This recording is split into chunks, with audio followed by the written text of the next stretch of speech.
तो देखिए मैं एक और पॉइंट आपको बता रहा था, वो और देख लीजिए। देखिए अगर मैं आपसे कहूँ कि भाई 12 से 125 को डिवाइड करिए, तो आप डिवाइड करेंगे 12 एकम 12 बचे 5, और ये 5 को आप क्या बोलेंगे, रिमाइंडर, शेषफल। अब अगर मैं इसी 125 को 12 के किसी फैक्टर से डिवाइड करूं, जैसे कि 6 से डिवाइड करूं, तब भी आप देखेंगे कि रिमाइंडर 5 ही बचा, रिमाइंडर 5 ही बचा। अगर मैं 4 से डिवाइड करूं, तब भी आप देखेंगे कि रिमाइंडर 5 बचा। लेकिन अब की बार जो रिमाइंडर बचा है वो 4 से बड़ा है, 4 से बड़ा है, इसलिए बड़ा होने के केस में हम क्या करते हैं, दोबारा से डिवाइड कर देते हैं। तो जो फाइनल रिमाइंडर बनेगा यहाँ पे वो 1 बचेगा। लेकिन मेन बात ये है कि मैं जो आपको समझाना चाह रहा हूँ वो ये समझाना चाह रहा हूँ कि 12 से जब मैंने भाग दिया तब भी 5 बचा था, और जब मैं 12 के किसी फैक्टर से भाग दे रहा हूँ तभी भी 5 बच रहा है। अब अगर वो बचा हुआ रिमाइंडर डिवाइजर से छोटा है तब तो फिर वही हमारा आंसर है। लेकिन अगर वो बचा हुआ रिमाइंडर डिवाइजर से बड़ा हो जाएगा तब हम दोबारा भाग लगा देंगे और फिर हमारा आंसर चेंज हो जाएगा। पॉइंट क्लियर है? अच्छा, एक और फैक्टर होता है 12 का 3, अगर आप 3 से डिवाइड करेंगे इसको तब भी आप पाएंगे कि 5 बचेगा ज़रूर। लेकिन क्योंकि 5 3 से बड़ा हो गया इसलिए हम एक बार टेबल और पढ़ लेंगे और अपना फाइनल रिमाइंडर 2 बचा लेंगे। अल्टीमेटली जो मेन पॉइंट है वो ये है कि अगर किसी नंबर को हम किसी दूसरे नंबर से डिवाइड करें या फिर उस नंबर के किसी फैक्टर से डिवाइड करें, क्लियर है, दोनों ही स्थितियों में, दोनों ही सिचुएशंस में जो रिमाइंडर बचता है वो सेम बचता है। तो ये पॉइंट आप रट्टा मार के याद कर लें कि किसी संख्या को किसी दूसरी संख्या से अगर हम डिवाइड करें, किसी नंबर को अगर हम एक नंबर से डिवाइड करें या उस नंबर के किसी फैक्टर से डिवाइड करें, दोनों ही सिचुएशन में रिमाइंडर सेम बचता ही बचता है। अब अगर वो बचा हुआ रिमाइंडर और डिवाइड हो सकता हो तो उसको और डिवाइड कर देते हैं, अदरवाइज उसी को हम अपना आंसर मान लेते हैं। अब इस छोटे से फैक्ट पर भी क्वेश्चन पूछे जाते हैं, मैं दिखाता हूं, देखो क्या क्वेश्चन पूछा जाता है।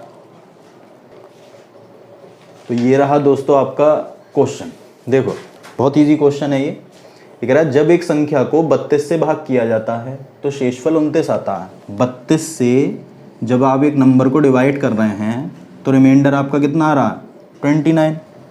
अब ये कह रहा है कि अगर इस संख्या को 8 से भाग करें, अगर इसी नंबर को हम 8 से डिवाइड करें तो जो आपका रिमाइंडर आएगा वो क्या आएगा, ये पूछ रहा है।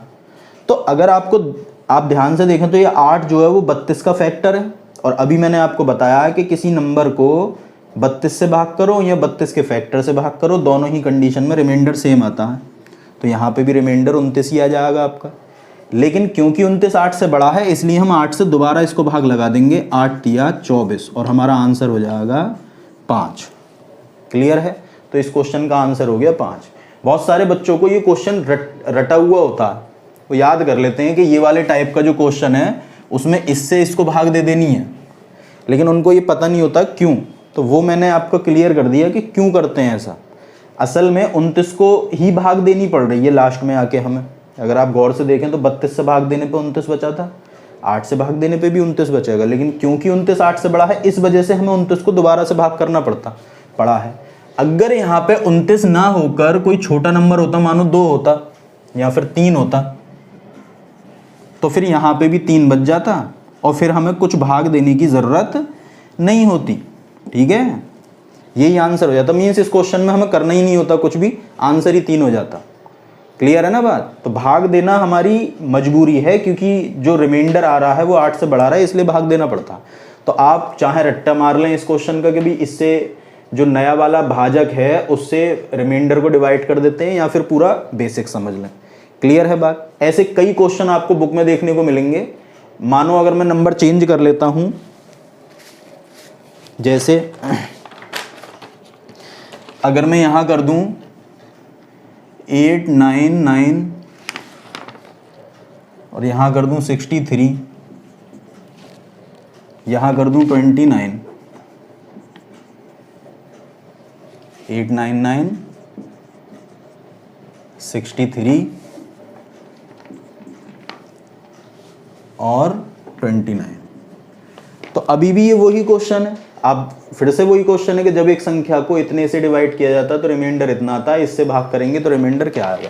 तो अभी भी हम नंबर को किससे डिवाइड कर रहे हैं, 899 से, तो हमें रिमाइंडर कितना मिल रहा है, 63। अब ये कह रहा है कि अगर हम इस नंबर को 29 से डिवाइड करें तो रिमाइंडर क्या मिलेगा। तो फिर से अगर ये नंबर इसका फैक्टर हुआ तब रिमाइंडर 63 ही आएगा। क्लियर है। और फिर हम 63 क्योंकि इससे बड़ा होगा तो हम दोबारा से इसको डिवाइड कर देंगे, 29 दूनी 58 और आंसर बन जाएगा हमारा 5। लेकिन ऐसा करेंगे तभी जब ये इसका फैक्टर होगा। तो ये हमेशा चेक कर लेना है आपको कि नया वाला जो डिवाइज़र है वो पुराने वाले डिवाइज़र का फैक्टर है भी या नहीं। अगर आप इसको सिर्फ रट्टा मार के बैठ जाएंगे कि भाई इस तरह के सवाल में तो इससे इसको भाग दे देते हैं, तो हो सकता है कि आपका आंसर गलत हो जाए, क्योंकि ऐसे भी क्वेश्चन आज पूछे गए हैं कि ये इसका फैक्टर होता नहीं है। अगर ये इसका फैक्टर नहीं होता तो फिर ये इस तरीके से क्वेश्चन सॉल्व नहीं होता। तो ये पॉइंट आपको ध्यान रखना है। तो डायरेक्ट डिवाइड वाला तरीका आप तभी अपना सकते हैं जब ये नया वाला डिवाइज़र इस पुराने वाले डिवाइज़र का फैक्टर हो। तो जब तक ये इसका फैक्टर रहेगा जब तक आप सीधा सीधा भाग लगाते रहो और आंसर निकालते रहो। जैसे कि मानो अगर मैं नंबर एक बार फिर से चेंज कर दूं, मानो मैं यहाँ पे कर देता 125, यहाँ कर देता 59 और फिर मैं कहता कि भी 25 से डिवाइड करो तो और दोबारा से रिमाइंडर बताओ। तो आपको दिख रहा है कि भी पहले 125 से डिवाइड कर रहे थे तो रिमाइंडर 59 आ रहा था। तो अगर 25 से डिवाइड करेंगे तब भी 59 आएगा, लेकिन 59 बड़ा हो गया इसलिए दोबारा डिवाइड करेंगे, 25 दूनी 50, तो रिमाइंडर हमारा कितना बच जाएगा, 9। तो आंसर हो गया इस क्वेश्चन का हमारा 9। तो उम्मीद करता हूँ ये बात आपको अच्छे से समझ में आ चुकी होगी और ये क्वेश्चन भी आपको अच्छे से क्लियर हो गया होगा। अब हम चलते हैं आगे।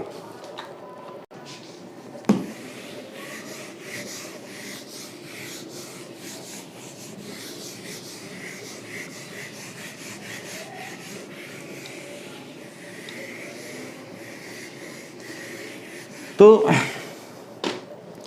अब कल लास्ट पीछे अभी मैंने आपको बताया था लास्ट क्लास में कि एक फॉर्मूला होता है भाज्य बराबर डिविडेंड इक्वल टू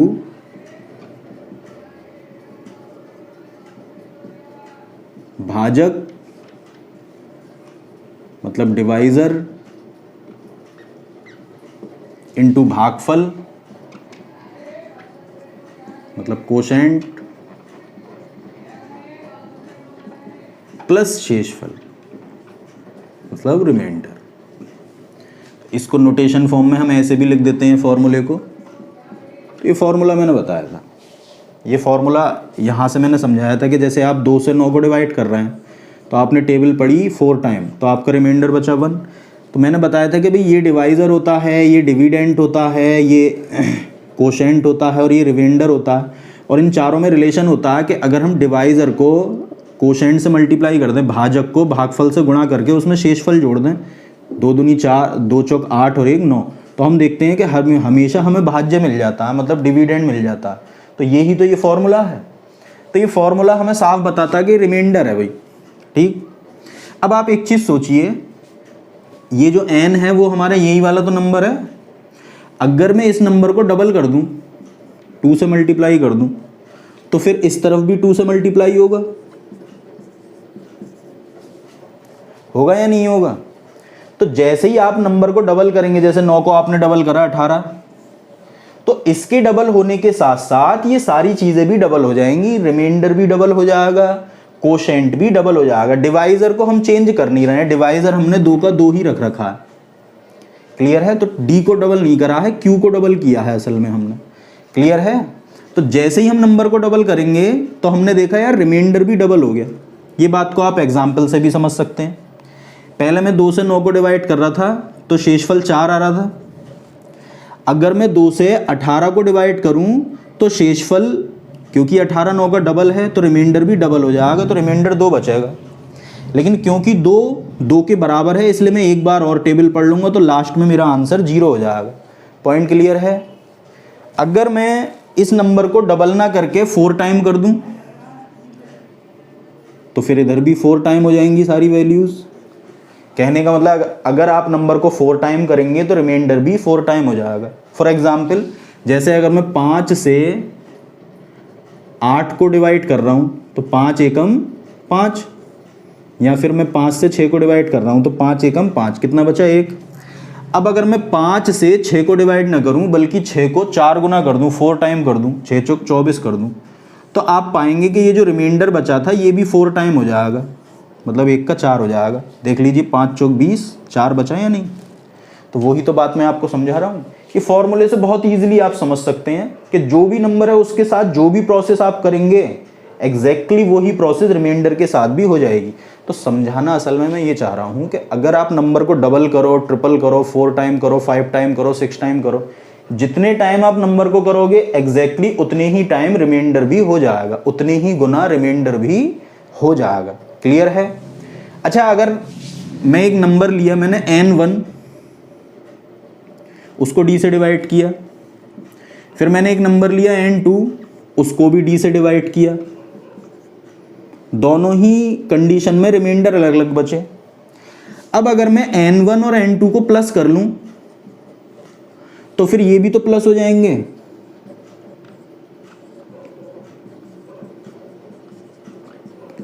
और कहानी कुछ ऐसे हो जाएगी,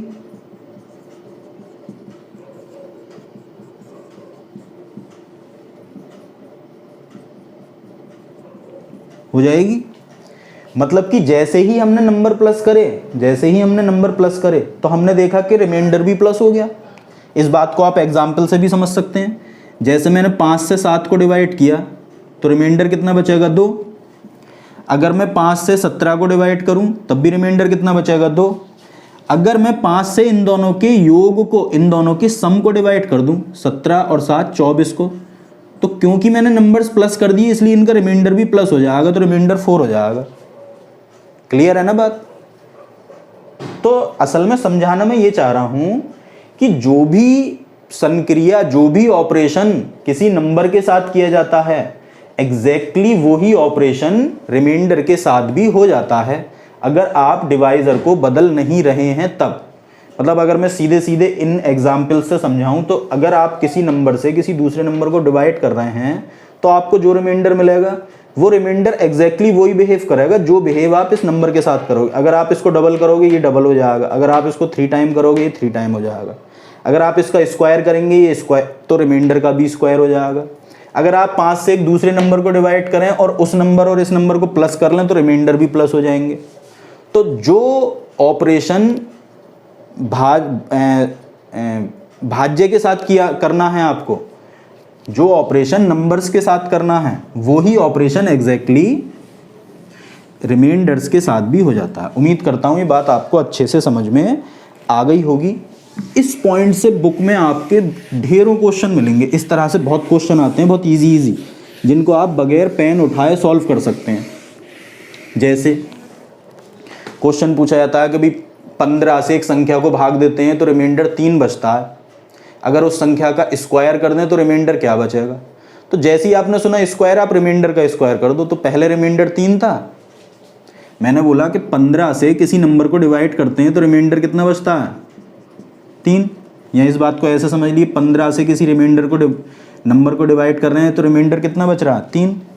अब मैं कह रहा हूँ कि 15 से इस नंबर के स्क्वायर को डिवाइड कर दीजिए तो रिमाइंडर कितना बचेगा, तो रिमाइंडर का भी स्क्वायर हो जाएगा,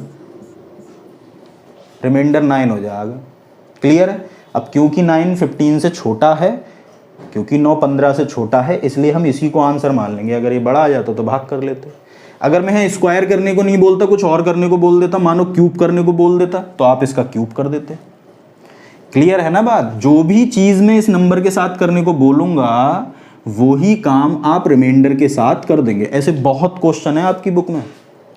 ऐसे क्वेश्चन भी देखने को मिलेंगे आपके, भाई एक संख्या से 12 से जब एक संख्या को भाग करते हैं, 12 से किसी संख्या को भाग करते हैं तो शेषफल 5 आता है, तथा 12 से जब एक दूसरी संख्या को भाग करते हैं तो शेषफल 3 आता है।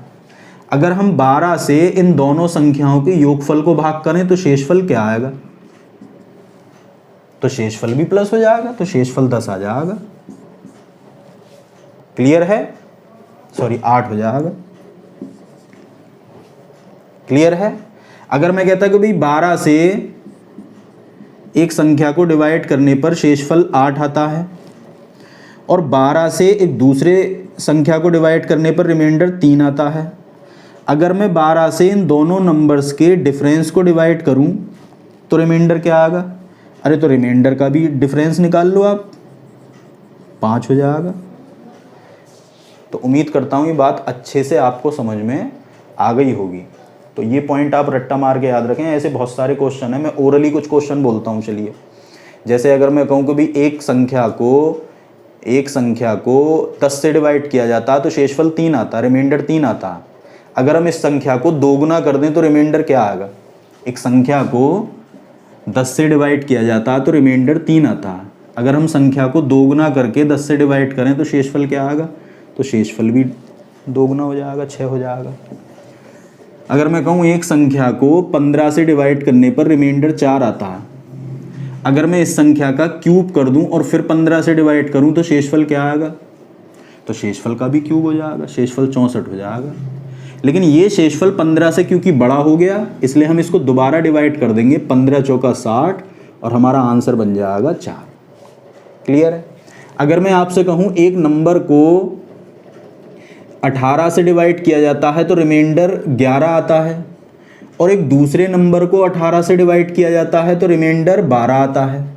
अगर हम इन दोनों संख्याओं के योग को मतलब n1 प्लस n2 को 18 से डिवाइड करें तो रिमाइंडर क्या आएगा? तो देखो रिमाइंडर भी प्लस हो जाएगा, 23 हो जाएगा। ठीक है? जब रिमाइंडर 23 हो जाएगा तो वो 18 से बड़ा हो गया तो हम दोबारा डिवाइड कर देंगे तो आंसर बन जाएगा हमारा 5। तो उम्मीद करता हूँ ये बात आपको अच्छे से समझ आ चुकी होगी। लेकिन ये कॉन्सेप्ट वर्क तभी करता है जब हमारा भाजक नहीं बदल रहा, मीन्स जिस संख्या से हम भाग दे रहे हैं वो चेंज नहीं होना चाहिए। वो चेंज हो गया तो फिर रूल भी चेंज हो जाएगा। क्लियर है ना बात? चलो, तो ये इजी क्वेश्चन तो मैंने ऐसे ही आपको बहुत सारे बता दिए। आपको बहुत सारे क्वेश्चंस मिलेंगे ग्रुप सी तक के एग्जाम में। आपको ज़्यादातर ऐसे ही क्वेश्चन देखने को मिलेंगे कि एक नंबर था, उसको किसी दूसरे नंबर से भाग दे रहे थे तो रिमाइंडर इतना आ रहा था, अगर नंबर को डबल कर दें या 3 गुना कर दें या 4 गुना कर दें तो रिमाइंडर क्या आएगा। तो जितने जो भी काम वो नंबर के साथ करने को बोलेगा आपको एग्जैक्टली वही काम रिमाइंडर के साथ कर देना और अपना आंसर निकाल लेना, इसी तरीके से जैसे मैंने आपको बताया। अब मैं एक आसानी क्वेश्चन लूंगा पहले, फिर उसके बाद कुछ अच्छे क्वेश्चन दिखाऊंगा। तो देखते हैं इस टॉपिक पे क्वेश्चन नंबर 1। तो ये रहा दोस्तों आपका क्वेश्चन। देखिए इंग्लिश में नहीं लिखा है मैंने, वही प्रॉब्लम है हमारी, सेम प्रॉब्लम, छोटा बोर्ड मैं बोलता जाऊंगा इंग्लिश में। एक संख्या n1 को एक निश्चित भाजक 15 से भाग किया जाता है। एक नंबर है जिसको हम 15 से डिवाइड कर रहे हैं तो हमें रिमाइंडर कितना मिल रहा है? 13। एक नंबर है n1 जिसको हम किससे डिवाइड कर रहे हैं? 15 से, तो हमें रिमाइंडर कितना मिल रहा है? 13। ठीक है? कह रहा है एक दूसरी संख्या है n2, उसको भी 15 से डिवाइड कर रहे हैं। एक दूसरा नंबर है n2, उसको भी डिवाइड करते हैं किससे? 15 से, तो रिमाइंडर कितना आता है? 5। ये पहले आ रहा था रिमाइंडर, ये अब आ रहा 5। अब कह रहा अगर पहली संख्या n1 के वर्ग मतलब स्क्वायर के 3 गुने, पहले नंबर के स्क्वायर के 3 गुने और दूसरे नंबर n2 के घन के 4 गुने, घन कहते हैं क्यूब को, दूसरे नंबर के घन के 4 गुने के अंतर मतलब डिफरेंस को 15 से डिवाइड करो और फिर बताओ रिमाइंडर क्या होगा। तो मैं बार बार चिल्ला ही रहा हूं कि जो प्रोसेस आपको नंबर्स के साथ करनी है एग्जैक्टली वही ऑपरेशन रिमाइंडर के साथ भी आपको कर देना। रिमाइंडर पे ही बेस्ड क्वेश्चन है। यहाँ पे कुछ बच्चे क्या करते हैं कि नंबर ढूंढने पे दिमाग लगाने लगते हैं कि यार नंबर क्या होगा। नंबर से कोई लेना देना ही नहीं है, रिमाइंडर से लेना देना है। तो क्योंकि इस नंबर का स्क्वायर हुआ है तो आप इस नंबर के कॉरस्पॉन्डिंग रिमाइंडर का स्क्वायर कर दें। 13 का स्क्वायर 169 और उसको 3 गुना कर दें तो ये हो जाएगा 507 माइनस दूसरे नंबर का क्यूब करके उसको 4 टाइम किया गया है दूसरे नंबर को, तो इसके रिमाइंडर का भी क्यूब करके 4 टाइम कर दो। तो 5 का क्यूब 125, उसको 4 टाइम करेंगे तो 125 का 4 गुना हो जाता है 500 और इससे आपको मिल जाएगा अपना नया वाला रिमाइंडर। कितना आ गया? 7। और क्योंकि ये 7 15 से छोटा है इसलिए ये ही हमारा आंसर है। तो इतना सा क्वेश्चन है ये। इस अकेले क्वेश्चन में मैंने ऑलमोस्ट सारे क्वेश्चन का निचोड़ ले लिया। आपको बुक में ज़्यादातर तो छोटे छोटे क्वेश्चन मिलेंगे कि n1 को 15 से डिवाइड करते हैं तो रिमाइंडर 13 आता है, अगर n के स्क्वायर को डिवाइड करें तो क्या होगा, तो n का स्क्वायर होगा तो 13 का भी स्क्वायर हो जाएगा, 169 हो जाएगा आंसर। लेकिन क्योंकि वो बड़ा हो जाएगा तो उसे 15 से फिर भाग कर देंगे। ये बात मैंने आप कई दफ़ा बोल दी, ठीक है। तो अब उम्मीद करता हूँ क्लियर ही हो गई होगी। नहीं क्लियर हुई है तो आप वीडियो को पीछे ले जाइए, दोबारा से देख लीजिए तो अच्छे से आपको ये क्लियर हो जाएगी। तो अब कुछ और क्वेश्चन देखते हैं थोड़े अच्छे लेवल के। तो ये रहा दोस्तों आपका अगला क्वेश्चन। अब मैं अच्छे ही क्वेश्चन कराऊंगा। जो बेसिक क्वेश्चंस हैं जो छोटे एग्जाम में अक्सर पूछे जाते हैं वो मैंने आपको बता दिए एग्जाम्पल्स के थ्रू ही। अब आप इस क्वेश्चन को देखिए। यहाँ बोल रहा है कि जब एक संख्या को, एक नंबर को एक निश्चित भाजक से, एक निश्चित डिवाइजर से डिवाइड किया जाता है तो रिमाइंडर 15 आता है। एक नंबर है, मानो n है, उसको हम एक डिवाइजर से डिवाइड कर रहे हैं, एक भाजक से भाग कर रहे हैं, तो हमें रिमाइंडर कितना मिल रहा है 15। या चाहें तो आप इसको ऐसे भी लिख सकते हैं कि एक नंबर है n, उसको हम किससे डिवाइड कर रहे हैं, d से, तो रिमाइंडर हमें कितना मिल रहा है 15। ठीक है, जैसे भाग का सवाल करते हैं आप उस तरीके से भी लिखकर इसको लिख सकते हैं, वो आपकी सुविधा पे आधारित है, जैसे भी आप इसको लिखना चाहें। ठीक, कह रहा है लेकिन जब इस संख्या के 10 गुने को उसी भाजक से भाग करते हैं तो शेषफल 6 आता है। देखियो अब ये बोल रहा है कि अगर इस संख्या के 10 गुने को उसी भाजक से भाग करें तो रिमाइंडर कितना आ रहा है 6। लेकिन हमने अभी जो रूल पढ़ा है उसके अकॉर्डिंग जैसे ही नंबर 10 टाइम होगा रिमाइंडर भी 10 टाइम हो जाएगा, मतलब 150 हो जाएगा। अब क्वेश्चन बोल रहा है कि रिमाइंडर 6 आता है, तो इसका सीधा सा मतलब है कि ये जो 150 बचा है हमारा ये d से बड़ा हो गया होगा, इसलिए हमने d से इसको दोबारा डिवाइड किया होगा और इस वजह से लास्ट में 6 बचा होगा। क्लियर है? 6 बचने का मतलब सीधा है कि 144 तक d की टेबल गई होगी, 144 तक पहाड़ा चला गया होगा d का और 6 बच गया होगा लास्ट में रिमाइंडर। क्लियर है ना बात? तो अब हमें ये तो कंफर्म हो गया कि d एक ऐसा नंबर है जिसकी टेबल में 144 आता ही आता है, या ऐसे भी कह सकते हैं कि d 144 का एक फैक्टर है। क्लियर है? आगे पढ़िए। आगे बोल रहा है तो ऐसे भाजकों की संख्या बताइए। भाजक इसी को बोल रहे हैं, डिवाइजर को हम, तो ये पूछ रहा है डिवाइजरों की संख्या बताइए, मतलब कितने d पॉसिबल हैं इस तरह के। तो मैंने अभी बताई आपको, यहाँ से हमें साफ दिखाई दे रहा है कि d एक ऐसा नंबर है जो 144 जिसकी टेबल में आता है, या कह दो कि 144 का ये एक फैक्टर है। तो जितने भी 144 के फैक्टर होंगे वो सब के सब d की वैल्यू हो सकते हैं। क्लियर है ना बात? बस ध्यान आपको ये रखना पड़ेगा कि क्योंकि आपने d से डिवाइड करा था पहले नंबर को तो रिमाइंडर 15 बचा था, और रिमाइंडर क्योंकि 15 बचा था इसलिए d की वैल्यू 15 से तो ज़्यादा ही होगी, क्योंकि रिमाइंडर हमेशा भाजक से छोटा होता है, या कह लो डिवाइजर हमेशा रिमाइंडर से बड़ा होता है, तो 15 से तो बड़ा ही होगा इसका मान। तो भाई आपको अब कुछ नहीं करना, 144 के जो फैक्टर्स हैं वो ही आपके आंसर हैं। d की जो वैल्यूज़ हैं वो असल में 144 के फैक्टर्स हैं। तो क्या क्या फैक्टर हैं 144 के? 1 से कट जाता है, 2 से, 3 से, 4 से, 5 से नहीं कटता, 6 से कट जाता है, 8 से कट जाता है, 12 से कट जाता है, इसके बाद 16 से भी कट जाता है, 18 से भी कट जाता है, ठीक है। इसके बाद ये 24 से भी कट जाता है, कट जाता है। 24 के बाद आप इसके फैक्टर इस तरीके से लिख के कर सकते हैं, जैसे 144 को मैं 1 इंटू 144, 2 इंटू 72, 3 इंटू 3 से इसको काट दो, 3 चौक 12, 3 अट्ठे 24 48, 4 इंटू 4 तिया 12, 4 छंग 24, 5 इंटू कुछ नहीं बनेगा, 6 इंटू 6 दूनी 12, 6 चौक 24। इसके आगे के तो मैंने वैसे कर ही लिए हैं, फिर भी आप अगर करना चाहते हो तो 8 इंटू 8 से कितने बार कटेगा, 8 एकम 8, 8 अट्ठे 64, 18 बार, फिर 12 इंटू 12। इतने तरीके से हम 144 के फैक्टर कर सकते हैं। तो ये सब 144 के फैक्टर हैं, 1 2 3 4 6 8 12 12 18 24 36 48 72 144। तो मैंने 24 तक तो लिख ही दिए थे। 24 के बाद 36, 48, 72, 144। ये सारे के सारे जो मान हैं वो सभी के सभी डी के मान हो सकते हैं, लेकिन हमें पता है कि फर्स्ट कंडीशन में रिमाइंडर 15 था, इसलिए 15 से तो बड़ा ही होगा डी का मान, तो इसलिए ये वाले मान तो पॉसिबल है नहीं डी के। ठीक है, तो हमारे जो पॉसिबल वैल्यूज़ हैं वो ये हो सकती हैं, डी का मान या तो 16 होगा या 18 होगा या 24 होगा या 36 या ये, तो टोटल कितने हो गए 1 2 3 4 5 6 7, तो आंसर हो गया इस क्वेश्चन का हमारा 7।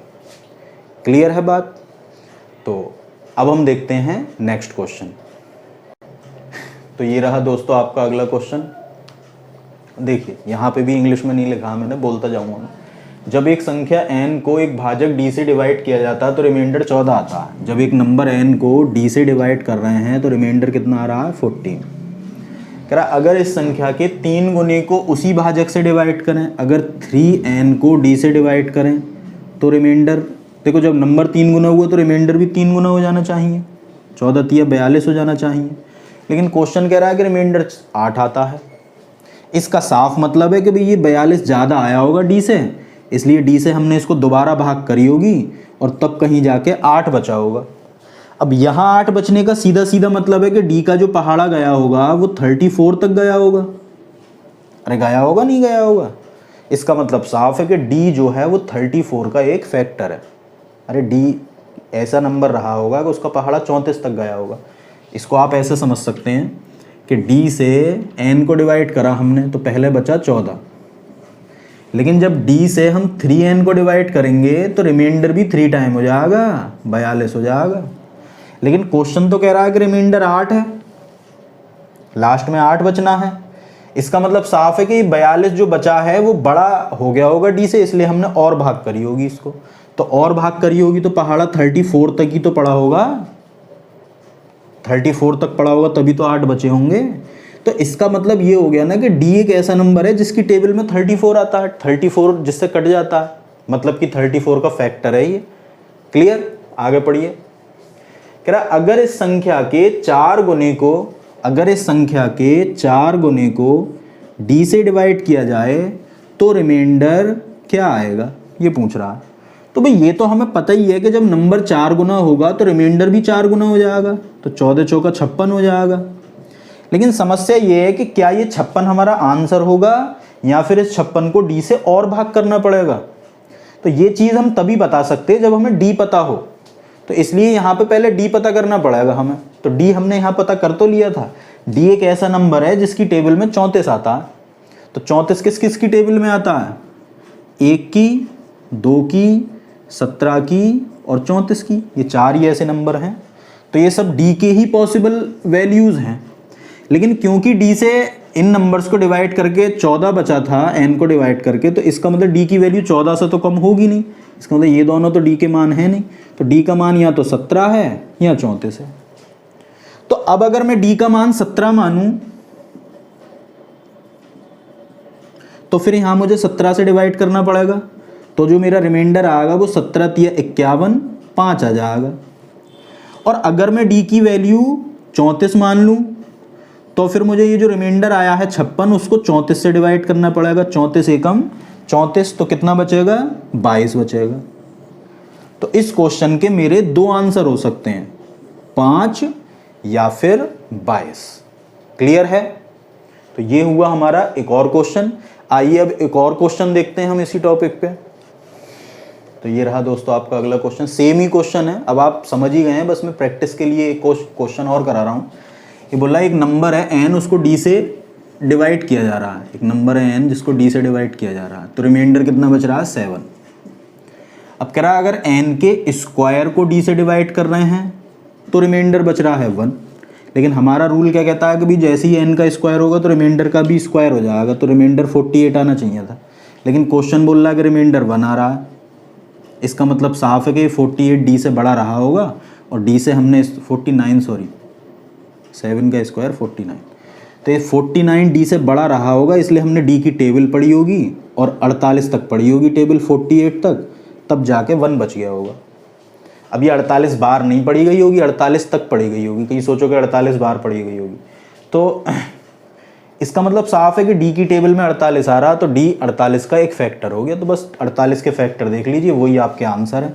तो 40, इसका मतलब ये वाला टॉपिक आप तभी अच्छे से समझ पाएंगे जब आप फैक्टर्स के बारे में बहुत अच्छे से जानते हैं।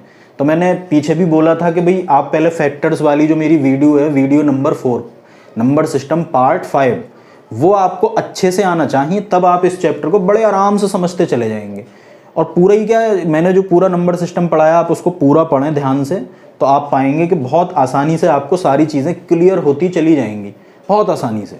देखिए, तो 48 के फैक्टर्स को हम कैसे कैसे पता कर सकते हैं। देखो 1 इंटू 48 लिख सकते हैं इसको, 2 इंटू 24, 3 इंटू 16, 4 इंटू 12, 6 इंटू 8, इसके बाद 8 इंटू 6 तो इसी का उल्टा हो गया। तो ये सभी संभव गुणनखंड हो गए 48 के। क्या क्या हो गए, 1 2 3 4 6 8 12 16 24 48। अब इसमें कौन कौन सी वैल्यू हम नहीं ले सकते हैं, ये नहीं ले सकते हैं। क्यों? क्योंकि d से n को डिवाइड करके रिमाइंडर 7 बच चुका है, इसलिए d की वैल्यू 7 से तो ज़्यादा ही होगी, इसलिए ये वाले जो वैल्यूज़ हैं वो d की वैल्यूज़ नहीं है। तो ये वाली जो वैल्यूज़ है वो d की वैल्यूज़ हो सकती हैं। तो कितनी पॉसिबल वैल्यूज़ हुई ये, 4 5। तो इस क्वेश्चन का आंसर हो गया 5। तो अब मैं उम्मीद करता हूँ कि ये टॉपिक बहुत अच्छे से आपको समझ आ गया होगा।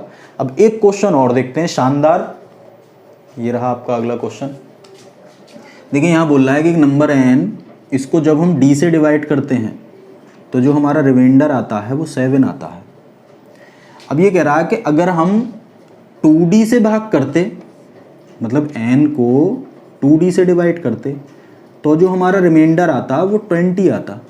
ठीक, अब ये कह रहा है कि अगर हम 2n को d से भाग करें तो हमारा रिमाइंडर कितना आएगा, ये बात समझनी है हमें। तो देखो ये तो बहुत आसान है कि भाई n को d से भाग कर रहे हैं तो 7 आ रहा है, तो 2n को d से भाग करेंगे तो 14 आएगा, ये बात तो हम सब जानते ही हैं। लेकिन दिक्कत ये है कि क्या ये 14 ही हमारा आंसर होगा या d से इसको और भाग देनी पड़ेगी। देखते हैं ना कि अगर ये नंबर बड़ा आ जाता है d से तो और भाग करते हैं इसको, तब आंसर निकलता है। तो ये तो आप तभी बता पाएंगे ना जब आपको d पता होगा। तो d पता करना पड़ेगा आपको, d कहाँ से पता करेंगे। देखिए यहाँ आपसे बोला गया है कि भाई n को जब 2d से डिवाइड कर रहे हैं तो रिमाइंडर 20 आता है। तो अगर मैं यहाँ से n निकालना चाहूँ तो हम जानते हैं कि भाज्य बराबर होता है डिविडेंड इक्वल टू होता है divisor into quotient plus remainder के।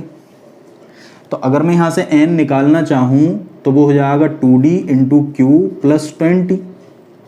अरे हो जाएगा नहीं, तो n की वैल्यू आ गई है। लेकिन यहाँ हमने पढ़ा है कि n को जब d से डिवाइड कर रहे हैं तो रिमाइंडर 7 आ रहा है। मतलब अगर मैं इस नंबर को d से डिवाइड कर दूँ तो रिमाइंडर कितना आना चाहिए, 7 आना चाहिए। तो देखिए भाई ये जो नंबर है जब हम इसको d से डिवाइड करेंगे तो देखो ये वाला हिस्सा तो पूरा डिवाइड हो जाएगा। अरे हो जाएगा, 0 बचेगा यहाँ तो। लेकिन ये तो आपको पता है कि 7 बचना है, तो फिर 7 इधर से ही तो बचेगा। तो d की टेबल जब आप 20 में पढ़ोगे तो 13 तक ही तो पढ़ोगे टेबल को, तभी तो आपके 7 बचेंगे। इसका मतलब ये कंफर्म हो गया कि d की टेबल में 13 आता है, और 13 तो सिर्फ 13 की ही टेबल में आता है। इसका मतलब कंफर्म हो गया कि d की वैल्यू 13 हो गई। अब जब d की वैल्यू 13 हो गई तो इस 13 से हम इस 14 को भाग दे देंगे और आंसर हो जाएगा हमारा 1। तो इस क्वेश्चन का आंसर हो गया दोस्तों हमारा 1। तो ये था इस टॉपिक पे बेस्ड हमारा आखिरी क्वेश्चन। अब हम चलते हैं कुछ और आगे।